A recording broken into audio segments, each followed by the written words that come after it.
వ్రతశాల ఇది నా యేసు నివసించశాల. దేవునికి స్తోత్రములు కలుగును గాక, దేవునికి మహిమ కలుగును గాక.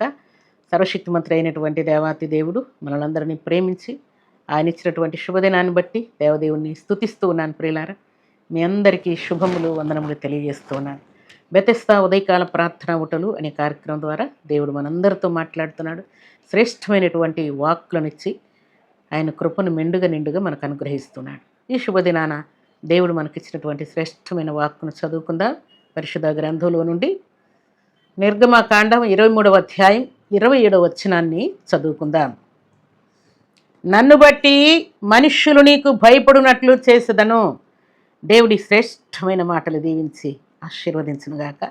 సర్వశక్తిమంతుడైనటువంటి దేవాతి దేవుడు దేవుని సన్నిధిలో చేరినటువంటి మనందరికీ కూడా ఈ చక్కని మాట సెలవిస్తున్నాడు. దేవుణ్ణి బట్టి అనేకులు మనకు భయపడినట్లుగా దేవుడు కార్యం చేయబోతున్నాడు. ప్రియులారా, మనమేమో లోక సంబంధమైన రాజులకు, అధికారులకు, ప్రధానులకు, పెద్దలకు, శత్రువులకు, దురాత్మలకు, చీకటికి, గొడవలకు, వర్షానికి, తుఫానుకు మనం భయపడుతూ ఉంటే దేవుడు అంటున్నాడు, నువ్వు కాదు భయపడాల్సింది, నన్ను బట్టి నీకు మనుషులందరూ భయపడినట్లు నేను చేయబోతున్నానని దేవుడి శుభదినాన మనతో మాట్లాడుతున్నాడు. దేవునికి స్తోత్రములు కలుగును గాక. మనల్ని బట్టి, మనల్ని చూసిన వారు, మన మాట విన్నవారు, మన క్రియ చూసిన వారు అనేకులు మనకు భయపడినట్లుగా దేవుడు క్రియ చేయబోతున్నాడు. ఉదాహరణకు భక్తుడైనటువంటి మోషేను దేవుడు ఐగుప్తు దేశం పంపించినప్పుడు ఫరో యొక్క హృదయాన్ని దేవుడు కఠినం చేసినప్పటికీ పలుమారులు మోషే ప్రార్థించగానే అక్కడ అద్భుతాలు జరుగుతూ ఉంటే ఫరో మోషేకు భయపడినట్లు అక్కడ వ్రాయబడింది. ప్రియులారా, ఐగుప్తీయులందరూ కూడా భక్తుడైన మోషేకు భయపడినట్లు వ్రాయబడి ఉన్నది. అలాగే మోషేకు ఫరో భయపడినట్లుగా ప్రభు సన్నిధిలో చేరిన మనకు కూడా అట్టి అధికారాన్ని దేవుడిచ్చాడు. ప్రియులారా, మనల్ని బట్టి, నన్ను బట్టి మనుష్యులు నీకు భయపడినట్లు చేస్తాను అని దేవుడు మాట్లాడుతాడు. నన్ను బట్టి మనుష్యులు నీకు భయపడినట్లు చేసేదనని దేవుడు విశ్వదినాన భక్తుడైనటువంటి మోషేకు సెలవిచ్చినట్లుగా మనల్ని బట్టి అనేకులు భయపడినట్లుగా దేవుడు చేయబోతున్నాడు. దేవుడు విద్యాబుద్ధుల్లో, నీ కాలేజీలో, నీ ఆఫీసులో ఎవరైనా నిన్ను భయపెడుతూ ఉన్నారేమో, లేక నీ పొలం దగ్గర నిన్ను బెదిరిస్తూ ఉన్నారేమో, నీ సంఘంలో బెదిరిస్తూ ఉన్నారేమో, నువ్వు ఎక్కడున్నా సరే ఎవరైనా నిన్ను బెదిరిస్తూ ఉంటే దేవుడు అంటున్నాడు, నన్ను బట్టి నేను నీకు తోడైన కారణం చేత మనుష్యులు నీకు భయపడినట్లుగా నేను చేస్తూ ఉన్నానని దేవుడు శుభదినాన మాట్లాడుతున్నాడు. ఉదాహరణకు మోషేను బట్టి ఫరో భయపడ్డమే కాదు ప్రియులారా, అబ్రహామును బట్టి అబీమెలెకు భయపడ్డాడు ప్రియులారా, దావీదును బట్టి సౌలు భయపడ్డాడు ప్రియులారా, దావీదు యొక్క నీతి గల ప్రవర్తనను బట్టి భయపడ్డాడు. ఇలాగున భక్తులను దేవుడు లేవనెత్తినప్పుడు అనేకులు వారికి భయపడినట్లు దేవుడు చేశాడు. ప్రియులారా, భక్తులైన పేతురు, యోహానులు శృంగారమను దేవాలయం దగ్గరికి వెళ్ళి అక్కడ పడి ఉన్నటువంటి కుంటివాన్ని నజరేడైనటువంటి యేసుక్రీస్తు నామములో లేచి నడువు అని చెప్పినప్పుడు ప్రజలందరూ కూడా భయపడి వణకి వారి పాదముల మీద పడినట్లు అక్కడ వ్రాయబడింది. ప్రియులారా, అయితే భక్తులైన పేతురు అంటున్నాడు, లేదు మీరు అంత భయపడొద్దండి, అంత మాకు సాష్టాంగ నమస్కారం చేయాల్సిన అవసరం లేదు, మేము కూడా మీ వంటి మనుష్యులమే, మీ వంటి నరులమే, మానవులమే, మీరు అంత గందరగోళం కావద్దండి అని భక్తులైన పేతురు వారిని ధైర్యపరిచినట్లు వ్రాయబడింది.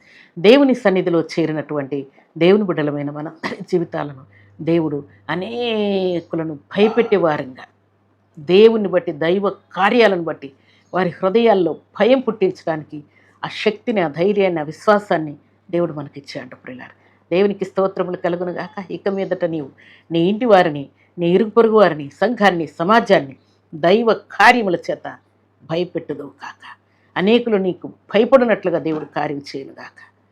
దేవుని సన్నిధిలో చేరిన మనందరి జీవితాల్లో దేవుడు ఇట్టి ధైర్యాన్ని, ఇట్టి గొప్ప శక్తిని, పరిపూర్ణ విశ్వాసమును సమృద్ధిగా అనుగ్రహించి మనం ఎక్కడ అడుగు పెడితే అక్కడ మన ఎదుట ఎవరునూ నిలవకుండా దేవుడు కార్యం చేయబోతున్నాడు. అనేకులను నీ ద్వారా దేవుడు భయపెట్టబోతూ ఉన్నాడు.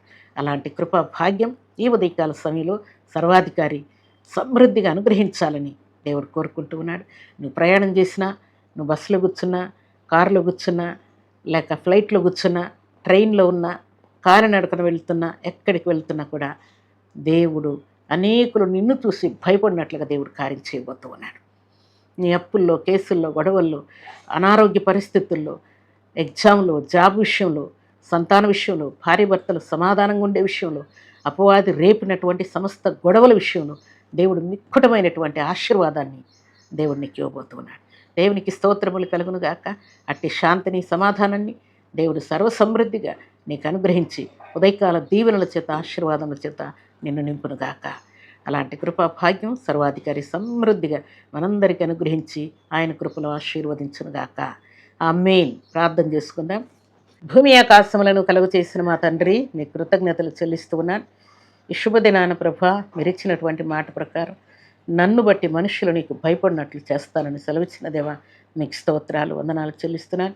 ఇహలోకంలో మాకు కలుగుతున్నటువంటి తండ్రి ప్రతి విధమైనటువంటి అభ్యంతరాలు, ఆటంకాలు, అనారోగ్యాలు, అపవాది యొక్క ఉచ్చులు, చిక్కులు, సమస్యలన్నింటినీ కూడా మీరు తొలగించి, అలనాడు భక్తులను బట్టి, రాజులను, అధికారులను భయపెట్టిన దేవా, మమ్మను బట్టి కూడా అనేకులను మీరు భయపెట్టబోతున్నందుకే మనం స్తుతిస్తూ, మీరు మాకు ఇచ్చిన సమస్త అధికారాలన్నింటిని బట్టి కృతజ్ఞతాస్తుతులు, స్తోత్రములు చెల్లించుకుంటూ ఈ ఉదయకాల సమయంలో మీ బిడ్డలందరినీ మీ పరమహస్తములకు అప్పగిస్తూ ఈ మాటలు మీ బిడ్డలకు దీవెనకరంగా ఉంచినందుకై స్తుతిస్తూ ఉన్నాను. వారి విద్యాబుద్ధుల్లో, వివాహంలో, సంతానంలో, ఎగ్జామ్లో, తండ్రి రాకపోకల్లో, తండ్రి పైరు పంటల్లో, పశువుల్లో, కుటుంబంలో శాంతి, సమాధానం సమృద్ధిగా మీ బిడ్డలకు అనుగ్రహించి మేలుతో తృప్తిపరచి మహిమ పొందినందుకై నేను స్తుతిస్తూ, నా ప్రార్థన మీరు ఆలకించినందుకై కృతజ్ఞతాస్తుతులు, స్తోత్రములు చెల్లిస్తూ ఈ దినం బర్త్డేలు, మ్యారేజ్ డేలు జరుపుకున్న బిడ్డలకును దీవెనిచ్చినందుకై మీకు కృతజ్ఞతాస్తుతులు, స్తోత్రములు చెల్లించుకుంటూ యేసుక్రీస్తు అతి పరిశుద్ధమైన నామములో స్తుతించి ప్రార్థించి అడిగి వేడుకుంటున్నాము తండ్రి.